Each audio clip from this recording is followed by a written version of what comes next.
Hello guys, तो आज हम पढ़ेंगे क्वाड्रेटिक इक्वेशन के बारे में। किसके बारे में पढ़ेंगे? क्वाड्रेटिक इक्वेशन के बारे में। ठीक है, तो सबसे पहले यह जानना जरूरी है कि क्वाड्रेटिक इक्वेशन होता क्या है। तो क्वाड्रेटिक इक्वेशन क्या होता है कि ये एक ऐसा क्वाड्रेटिक पॉलिनोमियल को जब हम किसी भी वैल्यू के बराबर या किसी भी दूसरे क्वाड्रेटिक जो है एक्सप्रेशन के बराबर हम लोग इक्वल कर देते हैं। बस होना क्या चाहिए कि दोनों सेम वेरिएबल में होना चाहिए। जैसे हम लोग क्या लिखते हैं कि 5x² प्लस 3x प्लस 2, ये क्या है? क्वाड्रेटिक पॉलिनोमियल है। क्या है? ये क्वाड्रेटिक पॉलिनोमियल है। ये जब किसी भी वैल्यू के बराबर हो जाए या फिर क्या हो जाए कि किसी भी वैल्यू, सपोज दैट ये 2 के बराबर हो जाए या सपोज दैट ये 3 के बराबर हो जाए। ठीक है, तो फ्रेंड्स जब कोई भी क्वाड्रेटिक पॉलिनोमियल किसी वैल्यू के बराबर हो जाए या फिर यही किसी दूसरे क्वाड्रेटिक पॉलिनोमियल, जैसे suppose that 3x² plus 5x plus 6, ये किसी भी दूसरे क्वाड्रेटिक पोलिनोमियल के इक्वल हो जाए तो हम लोग इसको क्या बोलेंगे? Quadratic equation. क्या बोलेंगे? Quadratic equation. और एक चीज ध्यान रखना है कि अगर हम दोनों साइड क्वाड्रेटिक पोलिनोमियल लेते हैं तो उसमें x² का कोफिशिएंट दोनों साइड सेम नहीं होना चाहिए। x² का कोफिशिएंट दोनों साइड सेम नहीं होना चाहिए। ठीक है, जैसे कि अगर हम लोग दोनों साइड सेम कोफिशिएंट ले लें x² का, तो क्या होगा कि ये दोनों कट जाएंगे। क्या हो जाएंगे? ये दोनों कट जाएंगे। तो क्या होगा कि फिर मेरा पॉलिनोमियल का मैक्सिमम वेरिएबल 1 रह जाएगा। सपोज दैट ये भी मेरा क्या होता है, सपोज दैट कहीं पे हम ले लेते इसको किसके बराबर ले लेते? 5x² के। कैसा ले लेते? 5x² प्लस, अगर ये 5x प्लस 6 होता। ठीक है फ्रेंड्स, तो देखिए अब क्या है कि बराबर के इस साइड भी 5x² है और बराबर के इस साइड भी 5x² है। दैट मीन्स कि x² का कोफिशिएंट यहाँ 0 हो जाएगा। ये टर्म और ये टर्म क्या हो जाएंगे? कट जाएंगे। इसका मतलब है कि x² का कोफिशिएंट सेम नहीं होना चाहिए। तो अब फिर हम इसको लेते हैं। इसमें क्या होता है कि x² का कोफिशिएंट दोनों साइड सेम नहीं है, तो इसको अगर एक फॉर्म में लिखें तो 5x² माइनस 3x² क्या हो जाएगा? 2x²। क्या हो जाएगा? 2x²। अब प्लस 3x और इधर आके क्या हो जाएगा? Minus 5x। तो ये क्या हो जाएगा? -2x। क्या हो जाएगा? -2x। और जैसे इधर +2 है और ये इधर +6 है तो उधर आके क्या हो जाएगा? -6। तो 2 माइनस 6 क्या हो जाएंगे? -4। ये किसके इक्वल हो गए? 0 के इक्वल। ठीक है, तो फिर एक्चुअली ये इसी फॉर्म में फिर से आ गया कि कोई भी अगर हम लोग का क्वाड्रेटिक पॉलिनोमियल है उसको अगर हम लोग 0 के बराबर कर दें तो क्या हो जाएंगे? Quadratic equations. तो इसका स्टैंडर्ड फॉर्म क्या हो गया कि ये होना चाहिए किस फॉर्म में? ax² plus bx plus c equal to 0। तो और हम लोग पहले ही पढ़े कि कोफिशिएंट ऑफ x² 0 नहीं होना चाहिए, वरना ये क्या हो जाएंगे? Linear equation. क्या हो जाएंगे? Linear equation. दैट मीन्स कि a is not equal to 0 और हम लोग का a क्या होना चाहिए? 0 के बराबर नहीं होना चाहिए, तभी ये क्या कहलाएंगे? क्वाड्रेटिक इक्वेशन कहलाएंगे।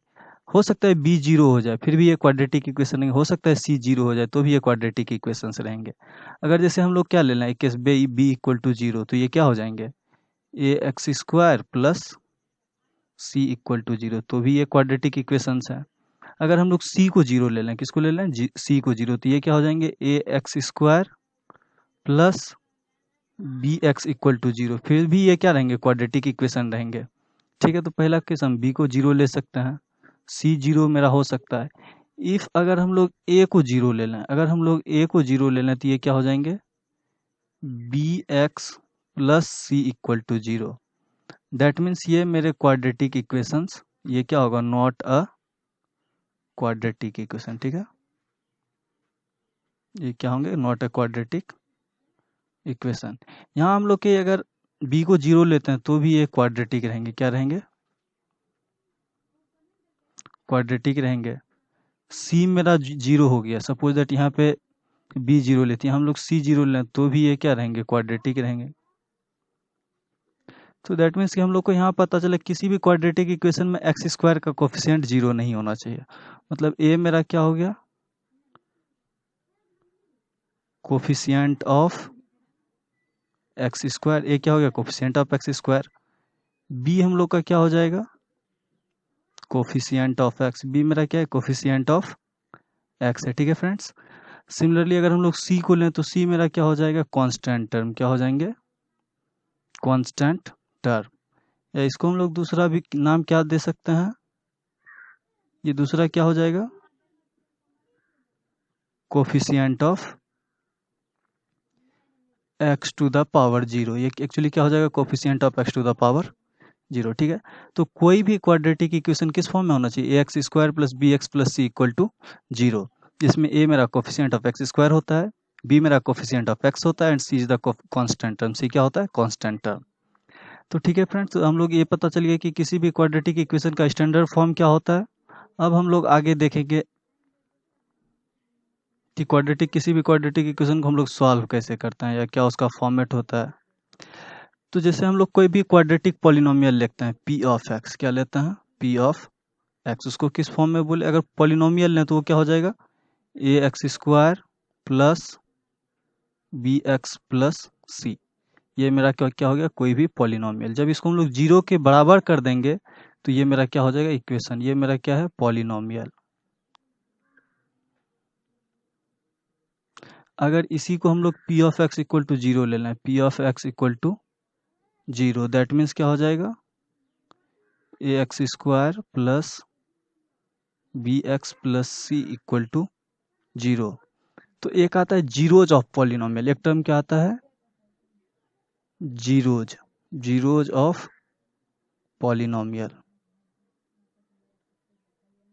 जीरोज ऑफ पॉलिनोमियल क्या होता है कि x का वैसा वैल्यू जिसके लिए क्या हो जाए, p ऑफ x जीरो, इसको क्या बोलेंगे, such value of x for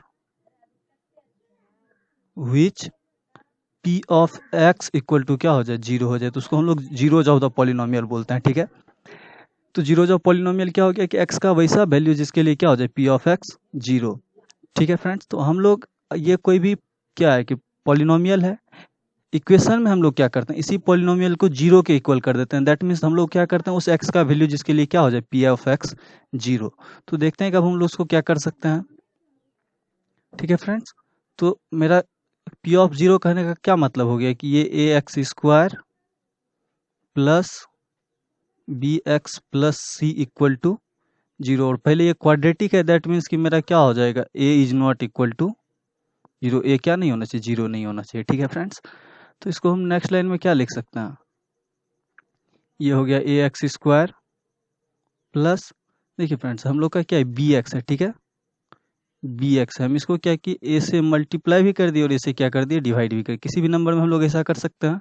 similarly मेरा नेक्स्ट टर्म सी है, इसको हम लोग क्या कि ए से मल्टीप्लाई कर दिए और ए से डिवाइड कर दिए। ठीक है फ्रेंड्स, तो ये फिर से क्या रहेगा, जीरो, अगर ए को काट दें तो यहाँ सी ही बच जाएगा, ये मेरा प्लस है। ठीक है फ्रेंड्स, ये प्लस का सिंबल है, तो क्या क्या कि हम सी को ए से मल्टीप्लाई किया, ए से डिवाइड किया। सिमिलरली बी ऑफ एक्स को क्या कि ए से मल्टीप्लाई और ए से डिवाइड। तो ऐसा हमने क्यों किया, ये हम लोग देखते हैं ऐसा हमने क्यों किया। ठीक है, जैसे अब हम लोग यहाँ से ए कॉमन ले लें तो अब क्या बच जाएगा, एक्स स्क्वायर प्लस, सिमिलरली अगर यहाँ से कॉमन आएगा ए तो क्या हो जाएगा, b x by a plus, similarly क्या हो जाएगा, सी बाई ए। ठीक है फ्रेंड्स, इसका मतलब ये क्या हो गया, जीरो। अगेन हम लोग देखते हैं कि ए मेरा जीरो नहीं है, मतलब इसको हम उससे डिवाइड कर सकते हैं। ठीक है फ्रेंड्स, तो हम लोग का इधर क्या बच गया, x square plus b x by a plus c by a equal to zero by a. तो ए मेरा जीरो नहीं है, हम लोग पहले ही देखें a is not equal to zero.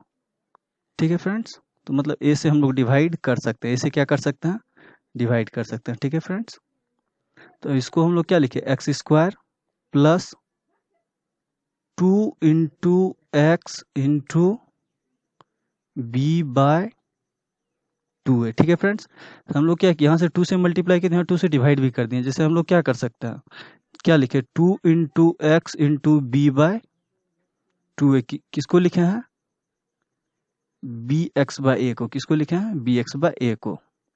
ठीक है, इसका मतलब इसको अगर हम लोग फिर से सॉल्व करें तो ये टू टू कट जाएगा, बच क्या जाएगा फिर से, ये बी एक्स बाय ए। ठीक है फ्रेंड्स, तो एक्चुअली ये हम क्या देखें, ये किस फॉर्म में आ गया, x square plus two a b. तो सिमिलरली हमको b का भी होल स्क्वायर चाहिए, तो ये क्या हो जाएगा, b बाय टू ए का हम लोग अपने मन से इसको क्या किए, ऐड कर दिए, क्या किया, अपने मन से ऐड कर दिए, तो इसको अपने घटाना भी पड़ेगा। ठीक है, तो ये क्या हो गया, b बाय टू ए का होल स्क्वायर, ये क्या किया हम घटा भी दिए, फिर ये दोनों मिलके 0 हो रहा है, मतलब ऐसा हम लोग कर सकते हैं। और हम लोग का क्या बच गया, c/a इक्वल टू 0। ठीक है फ्रेंड्स, इतना हम लोग देख लीजिए ऐसा लिख सकते हैं। ठीक है, तो हम लोग अब आगे देखेंगे क्या होगा। ये देखिए ये पूरा किस फॉर्म में आ गया। ठीक है फ्रेंड्स, इतना सा टर्म किस फॉर्म में आ गया कि a square plus 2ab plus b square. ठीक है फ्रेंड्स, तो इसको हम क्या लिख सकते हैं, x plus B bye 2a का क्या लिख सकते हैं, होल स्क्वायर। क्या लिख सकते हैं, x plus B by 2a का होल स्क्वायर। और इधर जो निगेटिव टर्म है बाकी को हम लोग 0 के उस पार कर देते हैं, तो ये क्या हो जाएगा, b बाय 2a का होल स्क्वायर। क्या हो जाएगा, b बाई 2a का होल स्क्वायर। अब प्लस जो इधर है c बाई, उधर जाके क्या हो जाएगा, माइनस c बाई, क्या हो जाएगा, माइनस c बाई। ठीक है फ्रेंड्स, तो अब देखिए मेरा इधर क्या बच गया, x plus B bye 2a का होल स्क्वायर। क्या बच गया, x plus B by 2a का होल स्क्वायर। ये क्या हो जाएगा, b square by 4a square. इसको स्क्वायर करेंगे चलिए यही बी स्क्वायर हो जाएगा, और 2a का स्क्वायर क्या हो जाएगा, 4a स्क्वायर। क्या हो गया, माइनस c बाय। ठीक है फ्रेंड्स, तो अब हम लोग आगे देखते हैं। इधर स्क्वायर है तो उधर जाके क्या हो जाएगा, स्क्वायर रूट। तो ये क्या बच गया, x plus B bye 2a। इधर मेरा क्या है, स्क्वायर है, तो उधर जाके क्या हो जाएगा, स्क्वायर रूट। तो स्क्वायर रूट के साथ तो प्लस और माइनस दोनों आएंगे। ये क्या होगा, स्क्वायर रूट के अंदर क्या हो जाएंगे, स्क्वायर रूट के अंदर। तो देखिए 4a स्क्वायर और a स्क्वायर का एलसीएम लेंगे तो हम लोग का क्या हो जाएगा, 4a स्क्वायर। क्या हो जाएगा, 4a स्क्वायर। यहाँ क्या बच गया, b स्क्वायर। ठीक है, और a से 4a को डिवाइड करेंगे तो क्या बचेगा, 4a बचेगा। और उसको c से a को क्या किया, 4a से डिवाइड, a से 4a को डिवाइड किया तो 4a बचा। अब उसको c से मल्टीप्लाई कर दी, क्या हो गया, 4ac। ठीक है फ्रेंड्स, तो इतना हम लोग देखिए। अब देखिए ये b बाई 2 इधर प्लस में है, तो उधर जाके क्या हो जाएगा, माइनस में। क्या हो जाएगा, माइनस में। तो क्या हो गया, x equal to minus of b by 2a plus minus square root के अंदर इसको लिखें तो क्या हो जाएगा, b स्क्वायर माइनस 4ac। और नीचे वाला जो 4a स्क्वायर है ये बाहर आके क्या हो जाएगा, फिर से 2a। क्या हो जाएगा, 2a।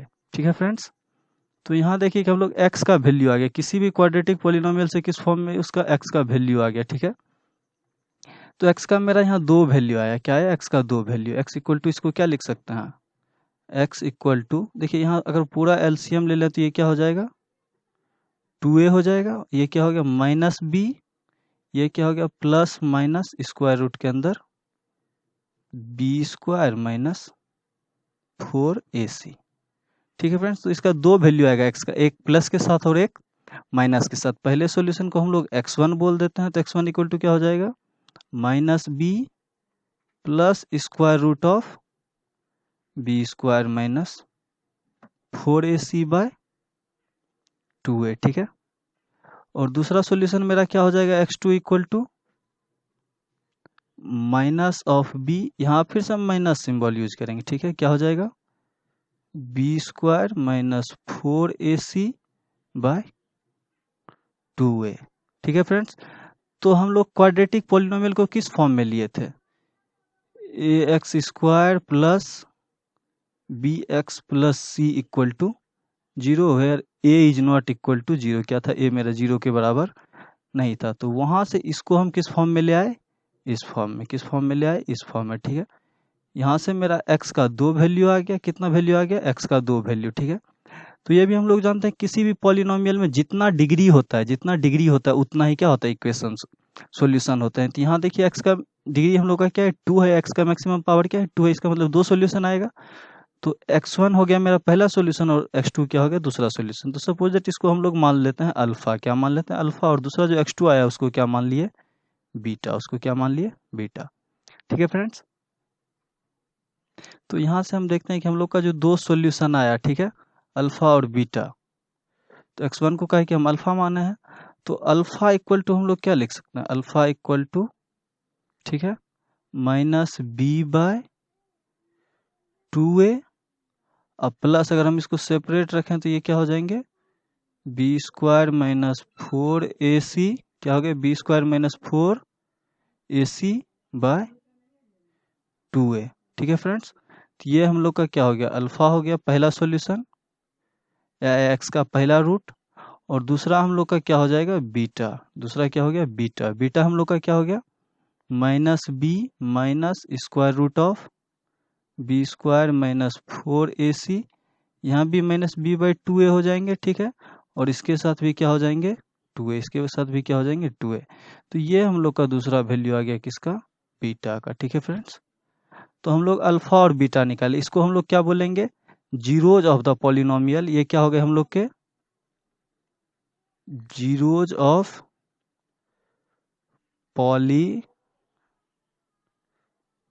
Polynomial p of x which is equal to ax square plus bx plus c, और c is not equal to a is not equal to 0, a is not equal to 0। तो ये इस alpha और beta क्या हो गया, इस polynomial का जीरोज भी हो गया, या कहीं पे इक्वेशन हम लोग का लिख दे ax square plus bx plus c equal to 0 where a is not equal to 0। तो इस इक्वेशन का क्या हो गया सॉल्यूशन, क्या हो गया सॉल्यूशन ऑफ क्वाड्रेटिक इक्वेशन।